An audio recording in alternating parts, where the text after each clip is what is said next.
আসসালামু আলাইকুম।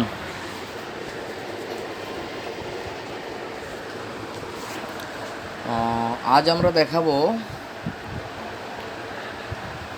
X filter গাড়ির এসি ঠান্ডা হওয়া না হওয়ার কারণ।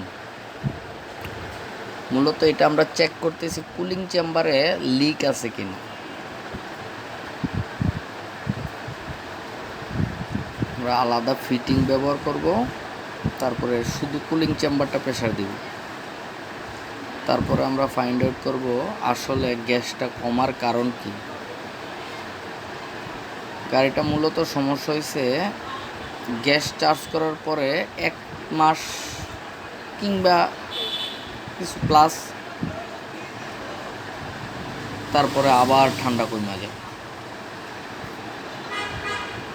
তো এই জন্য আমরা ফুল চেক দিতেছি, আসলে দেখার চেষ্টা করতেছি এটা গ্যাস কমার কারণটা কি।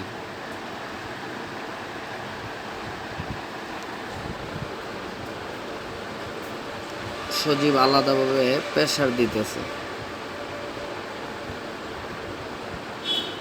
ঠিক আছে, দেখি কি হয়, আমরা জানাবো আপনাদেরকে।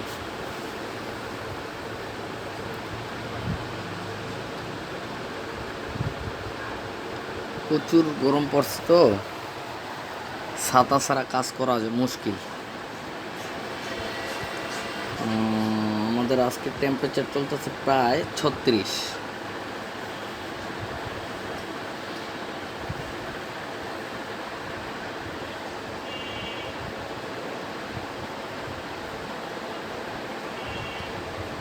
এটা হচ্ছে ইঞ্জিন ফাংশনটা।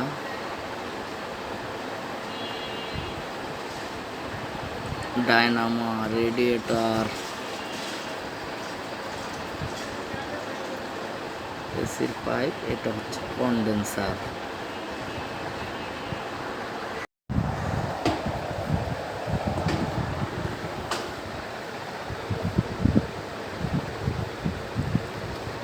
এটা হচ্ছে ব্যাটারি, এয়ার ফিল্টার,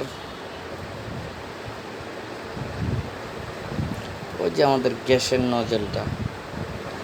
আমার ভিডিও লম্বা হয়ে যায়, আমরা আসলে ওইভাবে সময় পাই না। পার্ট বাই পার্ট একটা ভিডিও করব অবশ্য, কোন পার্টসের কী কাজ এটা নিয়ে, এসিতে কী কী ত্রুটি থাকে। শর্ট ভিডিওগুলো আমরা এখন দিতেছি। আস্তে আস্তে পেজটা যদি আপনারা দেখেন বড় সড়ো হয়, ওই সময় চিন্তা করবো যে আসলে পাবলিক কি চায় বা দর্শক কি চায়, ওটার উপর নির্ভর করবো। কেউ যদি কোনো কিছু জানতে চান বা কাজ শেখার আগ্রহ থাকে, যোগাযোগ করতে পারেন, ব্যবস্থা নেওয়া যাবে। তো ঠিক আছে, ভালো থাকে।